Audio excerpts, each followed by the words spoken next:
Hoy vamos a concluir una historia que hemos estado viendo, que es la historia de José. Y para poder hablar de un tema muy específico, que hace rato que quiero hablar, eh, la última vez que vimos de la historia de José, vimos a José en la cárcel, ¿no? Y bueno, y estuve leyendo, le contaba al pastor, estaba teniendo un conflicto, nos pasa cuando nos toca preparar el mensaje, que a veces uno quiere hablar de una cosa, pero eh, sobre todo para una reunión general, a veces Dios tiene sus planes y no te da, no te inspira y tenés que terminar cambiando el tema. Pero por la misericordia de Dios, creo que es el que me guió a este tema muy importante. Así que podemos ir buscando, vamos a leer en un ratito, todavía no, en Génesis capítulo 45, versículo 1. Y me he salteado algunos capítulos que a cualquiera que no lo haya leído y quiera leerlo, les recomiendo que lean la historia de José desde donde dejamos, en el capítulo, si no me equivoco, 41 o 42. Pero había varios capítulos, no podemos, por el tiempo obviamente, leer toda la historia, todos los detalles, pero hay muchísimos detalles y matices muy interesantes de cómo José termina llegando a donde está, ¿no? Pero se los voy a abreviar lo más rápido posible para poder entrar en el tema al cual quiero que vayamos. Así que hoy estaríamos concluyendo la historia de José. Así, primero la voy a concluir, en cierta forma, y luego vamos a pasar al tema de la predicación. Lo último que vimos fue a José en la cárcel, cómo interpretó los sueños de dos presos y cómo el que salió libre se olvidó de José. Y el capítulo inmediatamente siguiente nos cuenta que pasaron 2 años después de eso para que el faraón, para que Dios le diera a faraón ciertos sueños y recién ahí el preso se acordó, ¿no? Y es más, reconoce él que estaba en falta porque se había olvidado de José. Y bueno, fue la voluntad de Dios que José pasara 2 años más injustamente en prisión. ¿Por qué lo sacan de la prisión? Bueno, porque Faraón tiene unos sueños específicos acerca de 7 vacas, de ahí viene el dicho de las 7 vacas, de las vacas flacas y las vacas gordas, ¿no? Soñó Faraón con 7 vacas gordas que salían del río, hermosas, dice, de mucha carne, y luego 7 vacas flacas que se comían a estas vacas gordas y encima no parecía que hubiesen engordado, ¿sí? Entonces esto significaba que venían 7 años de mucha prosperidad, pero después de estos 7 años de mucha prosperidad iba a venir 7 años de mucha hambre, y de tal manera que se iban a olvidar de los años buenos que hubo, ¿no? Bueno, entonces ahí se acuerda este preso, mandan a llamar a José, José interpreta el sueño, se los estoy resumiendo rápidamente.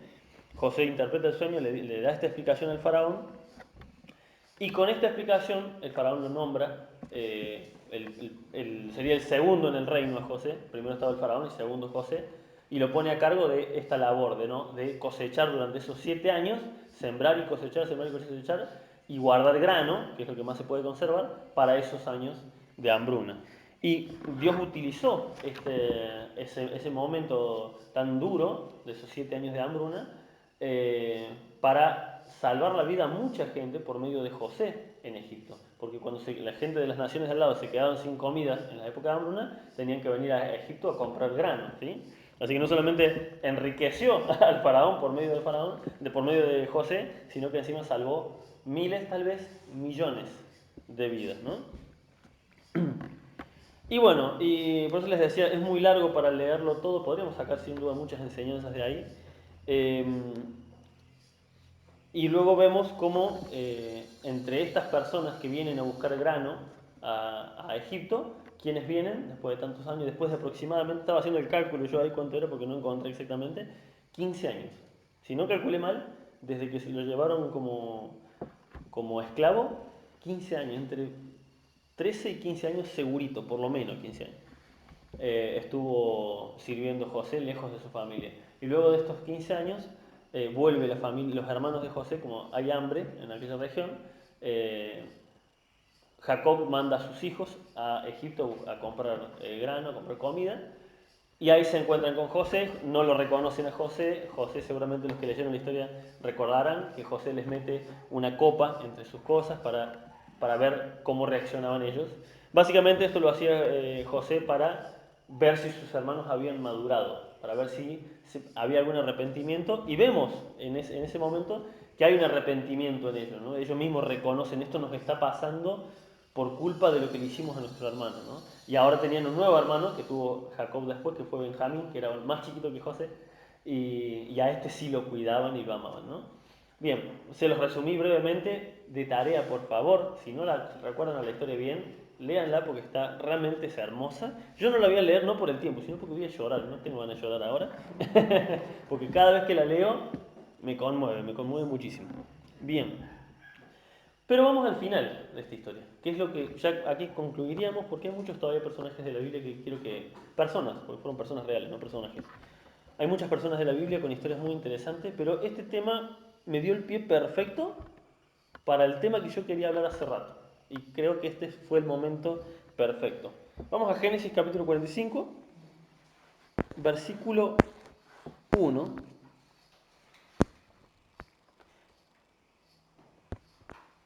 Luego de todo esto que pasó, ¿no? Es bastante largo porque se tarda varios capítulos en explicar las idas y venidas de los hermanos, cómo fueron a buscar al hermano, cómo volvieron. Llega un momento donde ya José no soporta más tener que ocultar que él era José y pasa lo que vemos a continuación.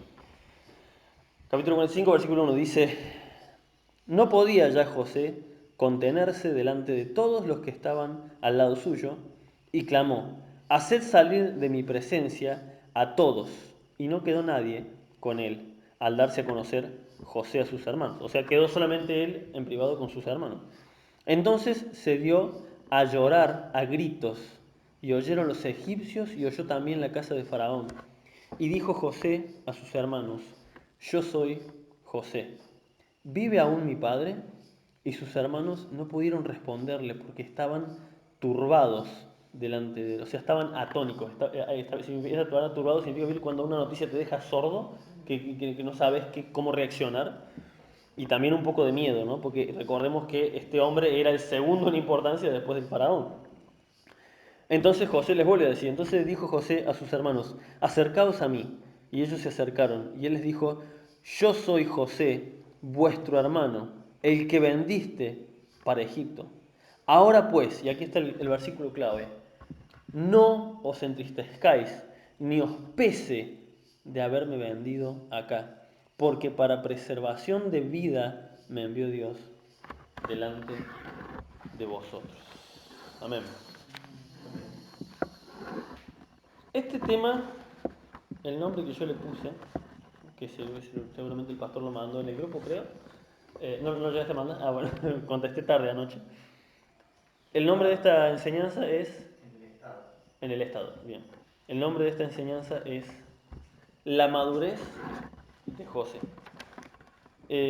Tal vez cuando lo suba al canal de la iglesia, tal vez sea el nombre La madurez de José y La madurez del cristiano, lo estaba pensando mejor. ¿Por qué? Porque esta historia, al final de esta historia nos refleja algo muy importante, un tema muy importante para el cristiano. Hay muchos temas importantes. ¿Cuál es el tema más importante que se debe tratar en una iglesia? La salvación. Es el primer tema, es lo fundamental. Antes que nada, la persona debe entender que es pecadora, que es merecedora del infierno y que por medio de la sangre de Cristo puede ser salvo. Amén. Que se acepte ese sacrificio. Ese es el tema fundamental. Todos los demás temas son igualmente importantes, pero son secundarios. Si la persona no entiende primero la salvación, lo demás no le interesa si sabe del Apocalipsis, necesita entender que es pecador. Ese es el tema indiscutiblemente principal. Jesucristo y la salvación.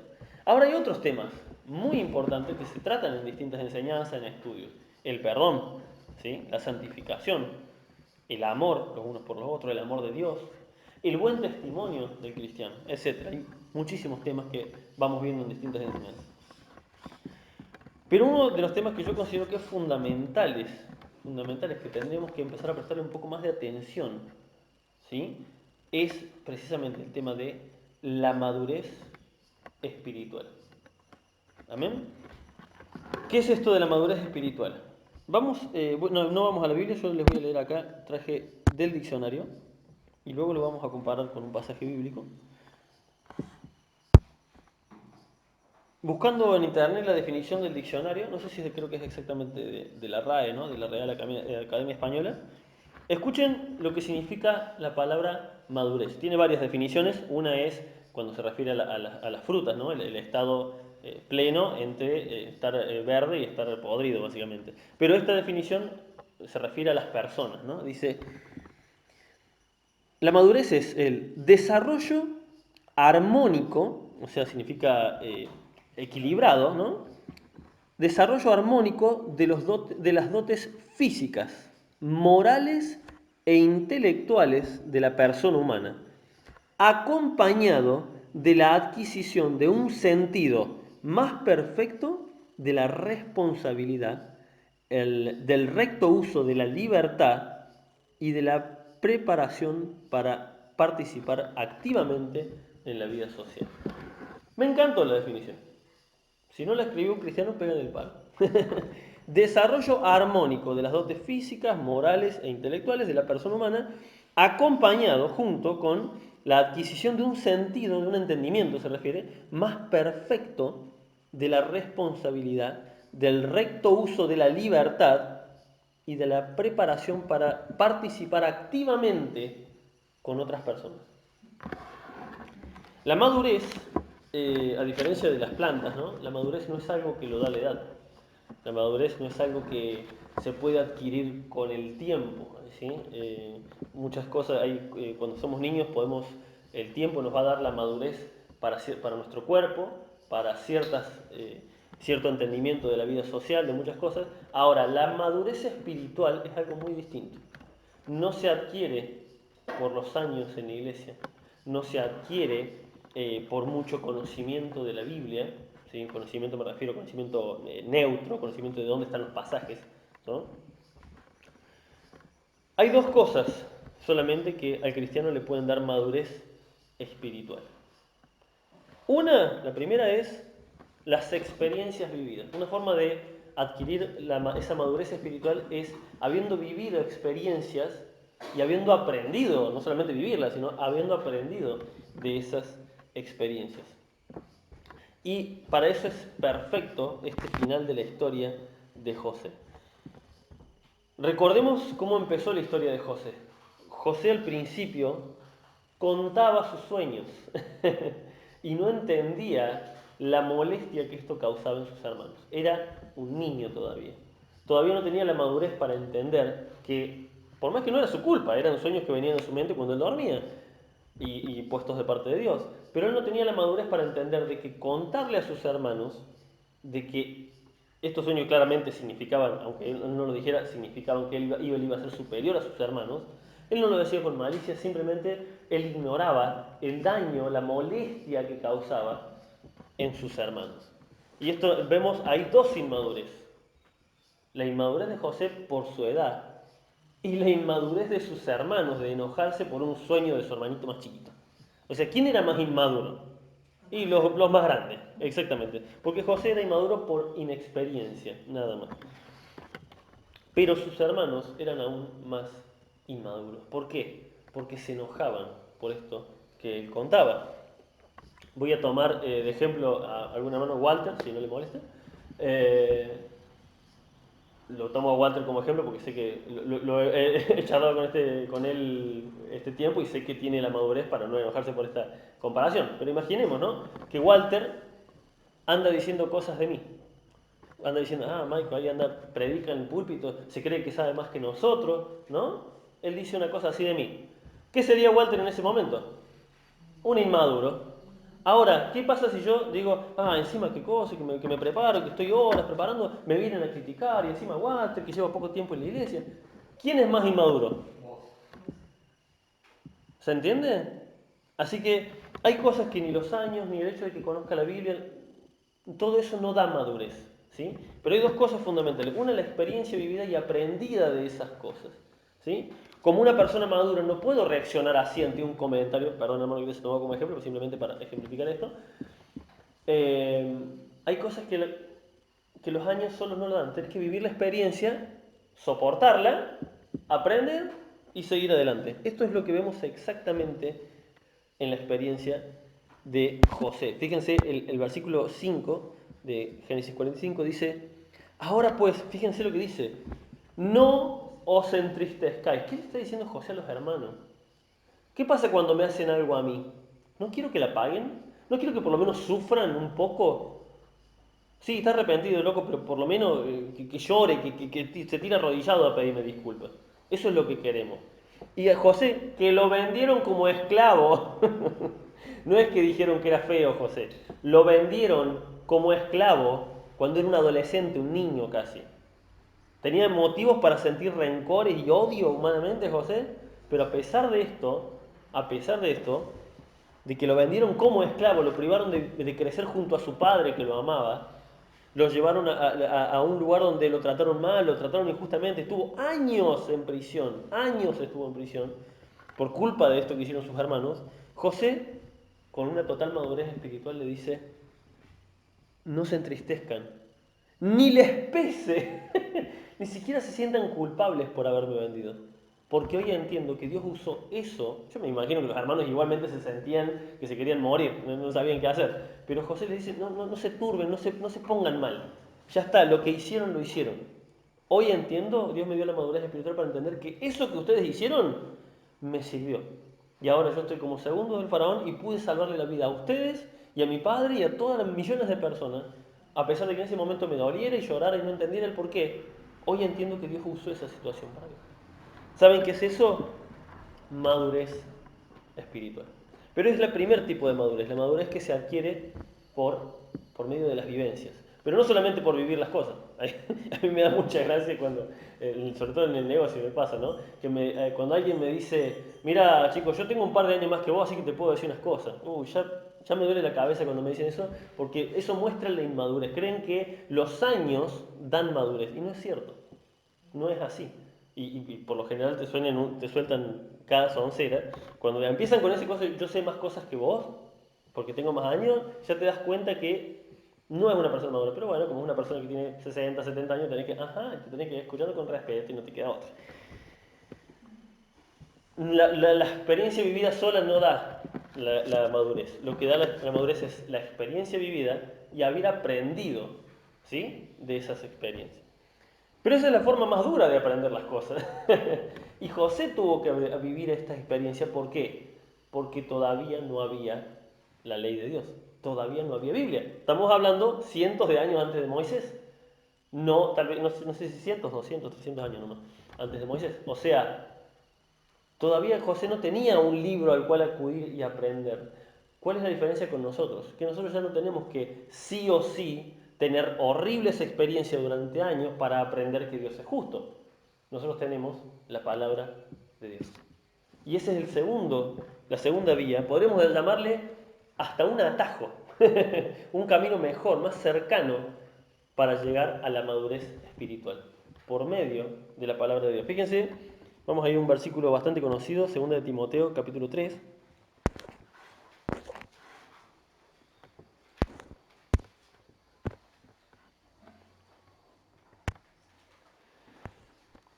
Y el versículo, 2 de Timoteo, capítulo 3, y el versículo que siempre tomamos es el versículo 16, ¿no? Dice así, toda la escritura es inspirada por Dios y útil para enseñar, para redarguir, que significa convencer de pecado, para corregir, para instruir en justicia. Por eso no tiene sentido las predicaciones, ¿cómo se dice? Motivacionales, de buena onda. No tiene sentido porque la palabra de Dios no es para motivarte a que te sientas mejor, es para enseñar, para convencerte de pecado, para corregir los errores y para instruirte en la justicia de Dios, para que aprendas, y aprendamos, y yo también, aprendamos a ser mejores hijos de Dios. Pero el versículo clave está en el 17, dice, a fin o con el propósito o para que el hombre de Dios sea perfecto. ¿Qué significa esta palabra perfecto? Significa completo, significa íntegro, entero, como tiene que ser. A fin de que el hombre de Dios sea perfecto, enteramente preparado para toda buena obra. Y acá está la comparación que yo encuentro con la definición que da la RAE.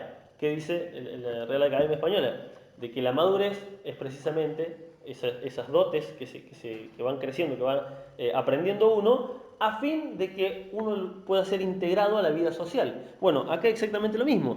Enteramente preparados para toda buena obra. ¿Dónde vamos a hacer una buena obra? ¿En nuestra pieza solos? No, integrándonos a la comunidad de la iglesia, integrándonos a la comunidad también del pueblo, ayudando también a otros.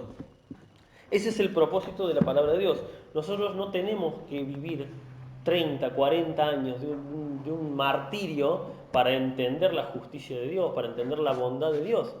Podemos simple y sencillamente tomar un atajo creyendo en lo que dice la palabra de Dios. Entonces, cuando la palabra de Dios me dice que no haga esto, y yo no entiendo el por qué, yo no le veo lo malo, pero la palabra de Dios me dice que no lo haga, yo me someto a eso y a la larga termino viendo cómo Dios me protegió. Ahora puedo tomar el otro camino, hacer lo que yo quiera y después de aprender de estar de las deudas hasta el cuello, de haberme peleado con la familia, de haber dejado embarazadas mujeres fuera del matrimonio, ahora que tengo que pagar tres, ¿cómo se dice?, pensiones alimenticias para tres de mujeres distintas, ahora entiendo que la fidelidad es buena. No hacía falta. Si hubiese confiado en la palabra de Dios de que el varón debe ser hombre de una sola mujer, ya alcanzaba. Pero no entiendo, porque si yo siento estos impulsos, pero no importa, hubieses confiado en la palabra de Dios y te hubieses ahorrado todo ese sufrimiento, toda esa experiencia, y no tendrías que ser uno de esos hombres grandes diciendo, porque yo viví mucho y sé por experiencia, no hace falta. Hubieses confiado en la palabra de Dios y hubieses visto los resultados a la larga. Hubiésemos, me incorporo, me agrego en esto, ¿no? ¿Por qué es importante este tema de la madurez? Porque fíjense que no es un requisito para la salvación la madurez. La mayoría todas, básicamente, menos el cristianismo, todas las religiones inventadas por el hombre, ¿sí?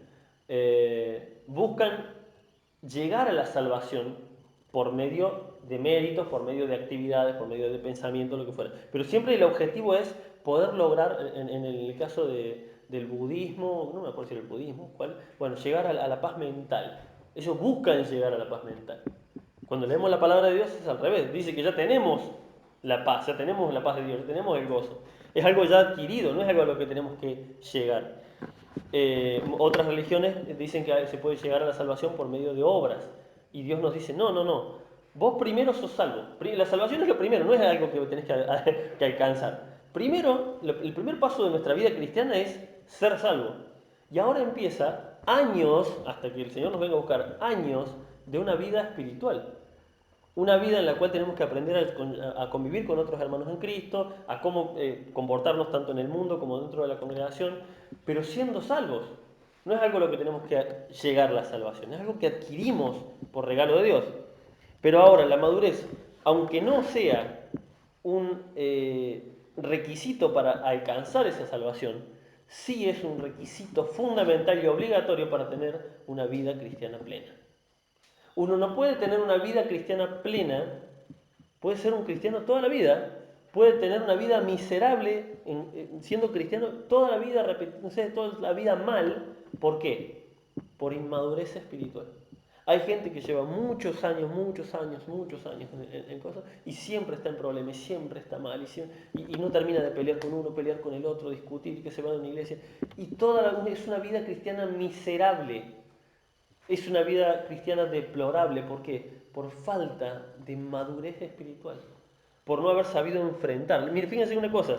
El 99,9%, porque uso este número, porque obviamente siempre hay alguna excepción, pero el 99,9% de los problemas y dificultades del cristiano suelen ser por culpa de su propia inmadurez. Por haber actuado con inmadurez ante la prueba. Por haber actuado con inmadurez ante una tentación. ¿Amén? Es un tema difícil, yo sé. No es lindo que te digan que sos un inmaduro. A mí tampoco me gusta. Pero es un tema fundamental para tener una vida cristiana plena. Y fíjense a qué me refiero con la inmadurez que muchas veces tenemos tristemente. Y muchas veces lo decimos en la iglesia en general. No, estoy hablando de esta congregación, así que vamos a ver temas de esta congregación. ¿Qué temas tiene que tocar el pastor cada tanto de vuelta? La murmuración. ¿Por qué? Por inmadurez espiritual. Solamente una persona inmadura está o murmurando, como les decía el ejemplo, o enojándose porque dijeron algo de mí. Esto es una actitud de niños. Los niños se enojan así porque dicen que son feos, porque le dicen gordo, el niño se enoja. El maduro se ríe de lo que le digan. ¿Amén? El no dejar de congregarse. Tenemos que estar tratando de vuelta el tema de no dejar de congregarse. Y otra vez el pastor Catán tiene que, o Michael o otro predicador tiene que volver a tratar el tema de que, hermanos, no dejemos de congregar. No sé, que hay situaciones específicas donde, bueno, están enfermos, no pudieron, pero no siempre es el caso. Y otra vez se tiene que volver a tratar este tema. Leer frecuentemente la palabra de Dios, otro tema que vuelve a salir. Fíjense, a esto no lo digo yo, y no es que esté mal tratar estos temas, obviamente, pero a esto no lo digo yo. Estos temas, cuando hay que tratarlos, es porque hay inmadurez espiritual en la iglesia. Porque en una iglesia madura, estos temas ya son cosas del pasado. Y se puede avanzar a algo más profundo. Porque la palabra de Dios no es todo el tiempo, no murmure, congregate y lee la Biblia. La palabra de Dios es ¿cómo lo digo? Es un tesoro lleno de riquezas espirituales para nuestra vida, pero no las podemos tratar en muchos temas sobre el tabernáculo, sobre el tiempo futuro, sobre un montón de cosas que nos encantaría hablar en forma profunda, pero no se puede porque se tiene que volver a tratar temas de inmadurez espiritual. Y esto no lo digo yo, lo dice Hebreos capítulo 5. No sabemos quién es exactamente el escritor de Hebreo, y tampoco sabemos a qué iglesia se está dirigiendo, ¿no? Es algo que es un misterio, porque el escritor de Hebreo empieza a hablar. Algunos han dicho que puede haber llegado a decir Pedro, otros Pablo, otros distintos, pero lo cierto es que a ciencia cierta no se sabe quién escribió Hebreos. Pero al leerlo te das cuenta que está inspirado por Dios, por eso fue elegido este libro para estar dentro del canon bíblico. Fíjense, Hebreos capítulo 5, versículo 11.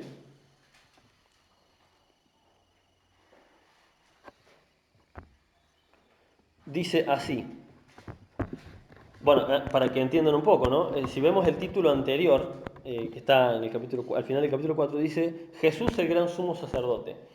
El escritor de Hebreo está tratando de mostrarles a esta gente que le escribe a esta iglesia, porque claramente le habla a una iglesia, acerca de cómo el sumo sacerdote en el Antiguo Testamento, en el tabernáculo, representaba a Cristo que iba a venir y cómo Cristo es ese sumo sacerdote que los hace a todos. Quiere hablar de un tema profundo, pero no puede. ¿Por qué? Fíjense el versículo 11.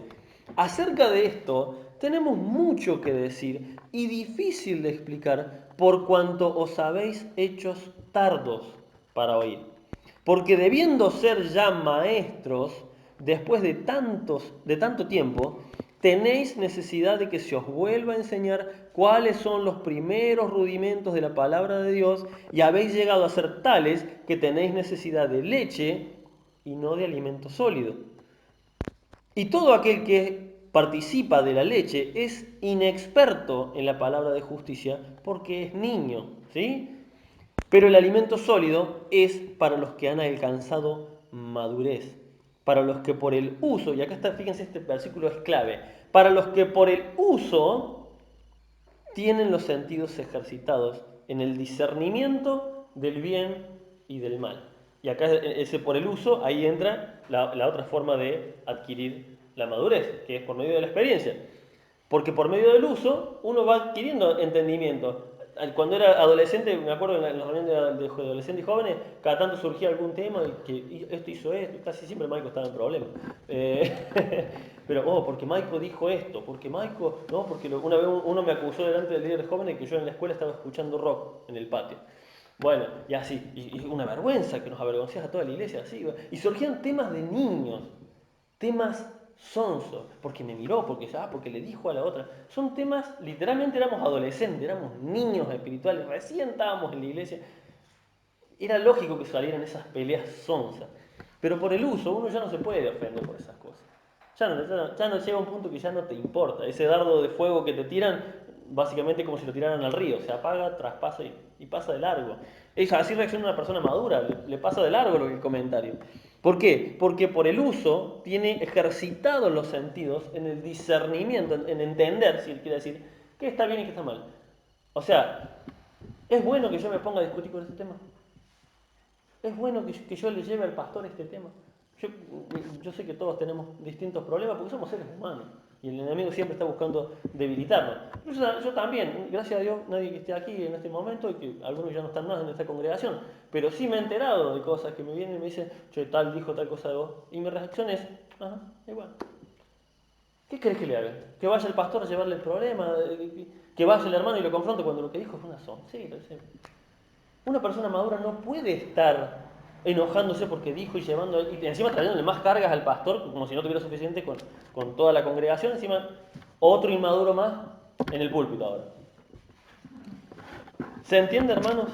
Pero continúa ahí la cosa, continúa, no termina ahí la cosa. Fíjense, capítulo 6, versículo 1, en Hebreos, dice, por tanto, y acá, acá siempre yo les digo, tratemos de leer como lo está escribiendo el que lo escribe.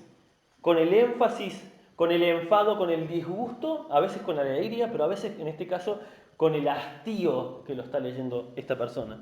Porque es tremendo lo que dice. Dice, por tanto, dejando ya los rudimentos, ¿querés explicar esa parte, esa palabra? La palabra rudimentos significa lo primerito que uno le enseñó. Por ejemplo, cuando uno, en este tiempo que estuve enseñando guitarra, llegó un hombre grande, más grande que yo, que me contó que él tocó en bandas de rock y todo, pero que bueno, quería aprender profundamente música. Literalmente este hombre no sabía nada. Le tuve que enseñar los rudimentos, el dedo acá, el dedo acá. ¿Cómo tocabas en una banda? No le entiendo. Bueno, hay muchos cristianos que están así, hasta predicando en el púlpito y si hay que enseñarle los rudimentos de la palabra de Dios. A este hombre le tuve que enseñar así el acorde de la, que es uno de los primeros que se acuerda. Ay, ¿cómo era el la? No, me está charlando. Así que tuve que enseñarle los rudimentos, de a poquito. El dedo este acá, primero acá. Y entendió de a poquito, ¿no? Eso es los rudimentos, lo primero que te explican, ¿sí? Por tanto, dejando ya los rudimentos de la doctrina de Cristo, vamos adelante a la perfección. Y acá viene la parte que es hastío. No echando otra vez el fundamento del arrepentimiento de las obras muertas, de la fe en Dios, de la doctrina del bautismo, de la imposición de manos, de la resurrección de los muertos y de los del juicio eterno. Todo eso que menciona, que son temas bíblicos, para el escritor de Hebreo ya es un tema que ya lo tendrían que tener entendido. Fíjense, lo leo de vuelta para que lo entiendan, que no me lo estoy inventando yo. Por tanto, dejando los rudimentos de la doctrina de Cristo, vamos adelante. ¿Sí? Avancemos de tema a la perfección. Y dice no, está diciendo que no, que estos temas ya lo tienen que tener sabido, no echando, acá está, no echando otra vez el fundamento, o sea, lo básico del arrepentimiento de la muerte. Otra vez predicando sobre el arrepentimiento. ¿No sabemos que nos tenemos que arrepentir de nuestros pecados y que ya pase y olvidarlo? Eso está diciendo, del arrepentimiento de la muerte. De la fe en Dios. Hasta la fe en Dios es un tema de leche espiritual. Porque volvemos a tener problemas y otra vez, bueno, el pastor hermano, tenga fe, confíe en que esto el Señor lo está permitiendo. Otra vez tener que explicar lo mismo. Otra vez no entendemos de que tenemos que confiar en Dios en tiempo de prueba. De la doctrina del bautismo, ¿es necesario que me bautice, pastor? Otra vez el tema del bautismo. Otra vez tratando el mismo tema, está diciendo el escritor de Hebreo. De la imposición de manos, de la resurrección de los muertos y del juicio eterno. O sea, aún el tema de que Cristo viene es un tema básico, ya lo sabemos. Sos pecador, necesitas arrepentimiento, Cristo murió por tus pecados, vas a hacer la salvación, tenés que arrepentirte de tus obras muertas, tenés que bautizarte, se ora por vos, se imponen las manos, no sé exactamente a qué se refiere, y en el futuro va a haber resurrección de muertos. Todos los muertos en Cristo van a resucitar y vamos a ir a la presencia de Dios y va a haber un juicio eterno. Eso es el 2 más 2 de la Biblia. No es un tema profundo siquiera, es una cosa de loco porque hay gente que se dedica plenamente a explicar cómo va a ser el juicio final y cosas. Y acá el escritor de Hebreo está diciendo, ya dejemos de hablar de estos temas, ya los conocemos de recontra memoria. ¿De qué les quería hablar de él? De que en el Antiguo Testamento el sumo sacerdote era una imagen de Cristo y en el tabernáculo todo apuntaba a la obra de Cristo. Hay temas profundos que hablar en la palabra de Dios. Y no es uno, y no son dos, son cientos de temas. Y cada vez que leemos la Biblia de vuelta, volvemos a encontrar, wow, esto es impresionante. No lo digo yo, hermanos. El escritor de Hebreo, inspirado Por Dios lo está diciendo. Y no estoy diciendo que estos temas no se deban tocar en la iglesia, mucho ojo, ¿sí? Sino que son temas que deberíamos tener entendidos. Si tenemos un tiempito en el Señor. No se lo voy a pedir a hermanos que llevan 1 año en la iglesia, 2 años. Pero cuando ya llevamos 10 años, 20 años, ¿podemos todavía estar hablando de no murmurar? ¿Podemos todavía estar diciéndole no hace falta que se enoje cuando otra persona dice otro? ¿Cómo saber? Ahora terminamos con esto. ¿Cómo sé yo? Porque esto es lo importante. ¿Cómo identifico si soy un niño espiritual o no? Porque a lo mejor yo creo que soy maduro. Porque cuando me dicen algo, en vez de enojarme, digo, ya va a arreglar cuentas con Dios. Yo no me voy a enojar por eso. Esa actitud es una persona inmadura también. Eso no es una persona madura. Yo no voy a dejar la justicia de Dios, Él se va a encargar. Eso no es madurez. Eso es querer exteriorizar lo que querés decir de todos modos. La persona madura, por eso lo puse como ejemplo a Walter recién, porque lo he visto con actitudes así, no estas, me refiero con actitudes maduras, cuando alguien dice algo y Walter te dice, y bueno, con una sonrisa.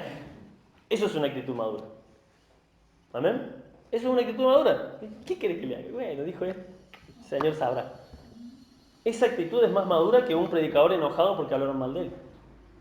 ¿Se entiende? ¿Cómo sé entonces yo? ¿Cómo sé identificar si estoy siendo maduro o no? Bueno, es muy simple. Veamos a los niños. ¿Qué más inmaduros que un niño? ¿Cómo actúa un niño? Se enoja cuando alguien le habla feo. Se enoja cuando alguien le dice algo que no le gusta. Me dijo así, me hizo así y se dan a llorar. Y no quieren juntarse más con Pablito, con Pedrito porque me dijo, me hizo. Se enoja porque lo miraron feo. Porque el hermano, sí, lo saludé por allá. Capaz que estaba recolgado en sus temas el hermano. Capaz que no te vio por pura casualidad. Pero no, porque me dijo, porque yo lo saludé. No, al final en esa iglesia no hay amor, uno pone lo mejor. Esa actitud es la actitud de un niño. Se ofende y se enoja porque me miró, porque me dijo, porque me hizo. Es una actitud infantil. Analicemos de nosotros mismos. Si me enoja, ¿cómo reacciono yo cuando me entero que dicen cosas? ¿Me resbala? ¿Hago la gran Walter? Y bueno, ¿tengo esa actitud? ¿O me enoja? ¿O me enfada? ¿O vuelvo a pensar? Y al final supuestamente son cristianos y mira cómo actúan. Esa es una actitud inmadura, porque un niño actúa así. No hace falta ir muy lejos para identificar una actitud infantil. Si tenemos esa actitud, si nos ofendemos rápido y nos enojamos rápido, claramente es una actitud infantil. Otra actitud infantil. Si le dicen que no a algo o le dicen que algo está mal, hace berrinche. ¿Conocen a alguien así?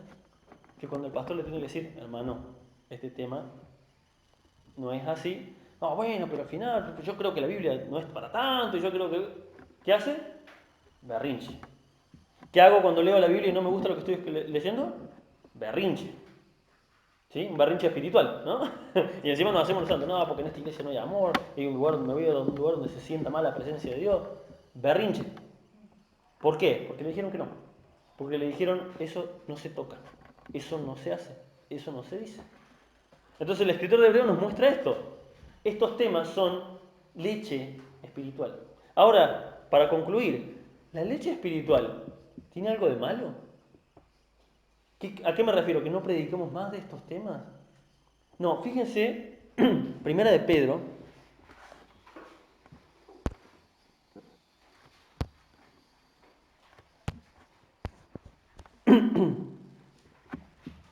primera de Pedro, creo que este tema va a quedar clarísimo. Primera de Pedro capítulo 2, versículo 1. Fíjense, dice, desechando, ¿qué significa desechar? Muchas veces leemos y no entendemos, porque no lo analizamos humanamente en lo más simple. Que si yo te agarro una bolsa de basura y te digo, desechala, ¿qué vas a hacer con esa bolsa? ¿La vas a llevar al basurero? ¿Se la vas a llevar al basurero y la vas a volver a leer la bolsa? No. ¿Vas a volver a pensar en la bolsa? ¿Te vas a estar acordando de acá una semana? Ah, me acuerdo que yo saqué la bolsa verde. ¿Te vas a acordar de eso otra vez? No. Desechando, dice pues, toda malicia, todo engaño, toda hipocresía, envidia y todas detracciones. Esas son las cosas que se dicen. Deséchalo. Desechalo. Me dicen esto, me enteré que dijeron esto de mí. Bueno, así. Que resbale y a la basura. Tengo que ser una persona madura, no puedo estar enojándome por estas cosas. Tengo que desecharlas, desechar toda malicia, engaño, hipocresía, envidia y todas detracciones, que sería, si no me equivoco, precisamente las cosas que se dicen uno. Difamación, exactamente. Cuando uno dice cosas de otro. Exactamente el tema que estamos hablando recién. Desechemos. ¿Dicen cosas de mí? Desechala. Desechala. Desechando pues toda malicia, engaño, hipocresía, envidia y todas detracciones, fíjense lo que dice, desead como niños recién nacidos la leche espiritual no adulterada. Bueno, al final la leche espiritual es buena o es mala. No, es excelente la leche espiritual. El tema del perdón es excelente. La santificación, la no difamación, es un tema fundamental para la iglesia. No hay que desechar esos temas. Los tenemos que desear. ¿Pero para qué? Fíjense, para que por ella crezcáis para salvación. Y no quiere decir que con esto vamos a adquirir la salvación. Una traducción más exacta sería que crezcamos en la salvación o para salvación de otros. Y si es que habéis gustado la benignidad del Señor. Fíjense qué interesante, ¿no? No nos dice que desechemos la leche espiritual, no nos dice que son temas que no tenemos que tratar más en la iglesia. Comparando esto con Hebreo, lo que nos está diciendo es, maduremos por medio de esta leche espiritual, la tomemos, la deseemos para madurar. Porque una vez que uno ya madura, no vuelve a ser niño de vuelta. Ya no tenés, una vez que la deseas, fíjense que cuando uno, ¿cómo se llama? Cuando uno desea, cuando uno está verdaderamente en el Señor, desea, anhela venir a la casa de Dios. No es un tema que el pastor nos tenga que predicar de vuelta sobre que es importante congregarse. Uno lo desea, uno lo anhela. Recién escuchaba, antes de la reunión, hablábamos con el hermano Osvaldo y él nos decía que ya deseaba venir a la casa de Dios. Eso es lo que tenemos. Deseamos la leche espiritual. Deseo venir a participar de la cena. Deseo venir de la... Deseamos la leche espiritual. Sí, la tenemos que desear. ¿Para qué? Porque esto nos da la madurez, dice, eh, para que por ella crezcáis para salvación.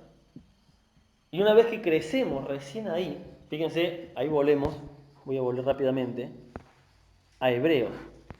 ¿Cuál es el sentido de crecer? ¿Cuál es el sentido de anhelar esta leche espiritual? ¿Por qué debemos superar estas cosas? Hebreos capítulo 5, versículo 12. Porque debiendo ser ya maestros. ¿Por qué? Porque ya deberíamos ser maestros en estas cosas. Porque debiendo ser ya maestros de la Escritura, maestros en estas cosas básicas, ¿para qué? Para los nuevos, para los que van ingresando a la iglesia. Porque muchas veces decimos, bueno, el Señor sabrá por qué en esta iglesia viene gente y se va. Y no sabe, no será por ahí, a lo mejor una idea, no es una seguridad, una certeza, no será que a lo mejor ven alguna inmadurez espiritual en vez de encontrarse con gente madura que lo reciba. ¿No será que están viendo dentro de la congregación riñas que no debería haber, discusiones que no debería haber, pensamientos que no debería haber?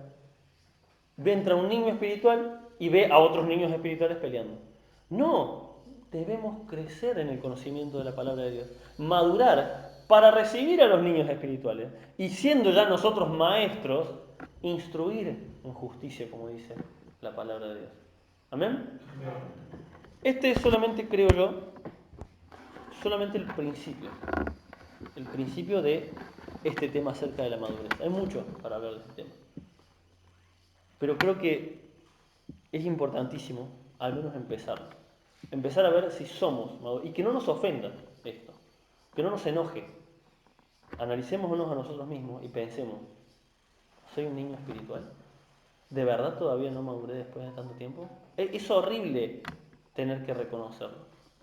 Una de las cosas más difíciles del mundo es tener que reconocer, el otro día justo lo hablaba de esto con Carla, una de las cosas más difíciles que hay en el mundo es tener que decir, me equivoqué.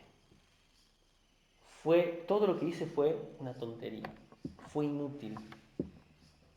Es muy difícil, se requiere de mucha humildad y madurez. Hace unos días me enteraba de un amigo mío que antes era chofer de colectivo y de golpe ya no fue más. Nunca supe qué pasó ni le pregunté. Pero me enteré por qué lo despidieron. Y cuando vos le preguntas a este amigo, él te pone otra excusa. Pero todo el mundo te dice que hizo cierta cosa y que estuvo bastante grave, pero él no lo reconoce. Y es una persona muy buena, muy alegre, pero no quiere reconocer de que cometió un error muy grave. Porque el orgullo no te deja decir, hace poquito me pasó algo parecido a mí y tuve que reconocer y decirles, pensé que había ganado un premio y en realidad fue una estafa. Y como un sonso caí.